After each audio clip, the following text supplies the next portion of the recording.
The union representing Wichita firefighters today pointing to numerous issues when crews responded to this deadly apartment fire last month. Saying 911 calls provided critical information that was not passed on to firefighters by dispatch. The county also responding this afternoon, so we have Team 12 coverage for you. Brandon Stitt just talked to the county. Let's start, though, with Sean logging on what the fire union is asking to happen now. Sean? Mike, Rachel, and what was nearly a 90-minute press conference this afternoon, the Wichita Firefighter Union walking through what they say happened and that morning fire here at Brook Hollow Apartments where a 22-year-old woman died and at least 3 other people were injured. The union playing a portion of the 911 call they say that woman made.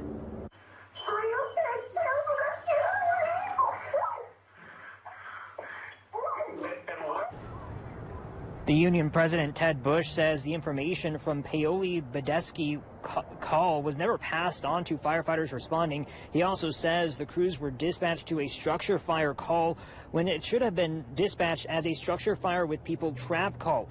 Bush says other 911 calls about people trapped were also not passed on to firefighters until later. Now, he says if crews had that information, they could have done a more targeted search of the apartments.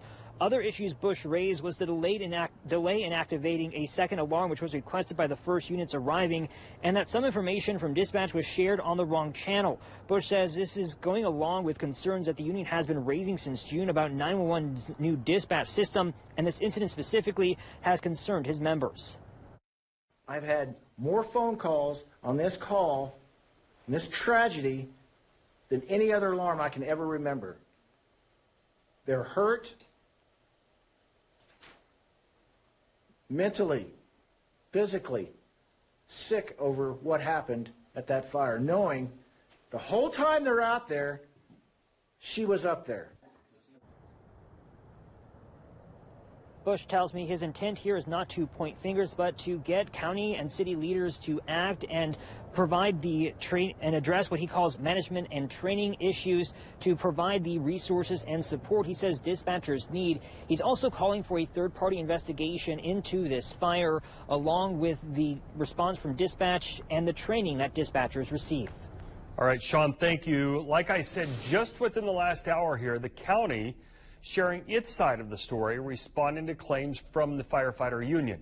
Brandon Stitt was there. Brandon, what are county leaders saying? Yeah, Mike, the Central County 911 Director, Alora Forshee, does admit that that Brook Hollow fire did have problems at the 911 center. She says those problems were immediately addressed with her staff, and also she had meetings with Wichita Fire Administration to discuss those issues. So as to the specific call of the woman that you heard in Sean's piece there that was killed in that fire, Alora Forshee says that that information wasn't passed on to firefighters because the 911 call takers were unable to understand what she was saying. She says when dispatchers were able to get confirmation from another caller that people were trapped, the fire chief in command was made aware that that person was trapped.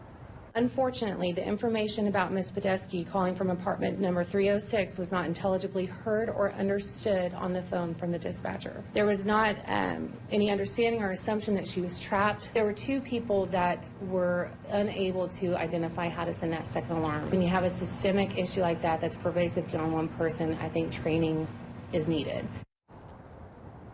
And she does say that that second alarm was delayed by dispatchers, and that's just because the dispatchers didn't know how to sound that second alarm.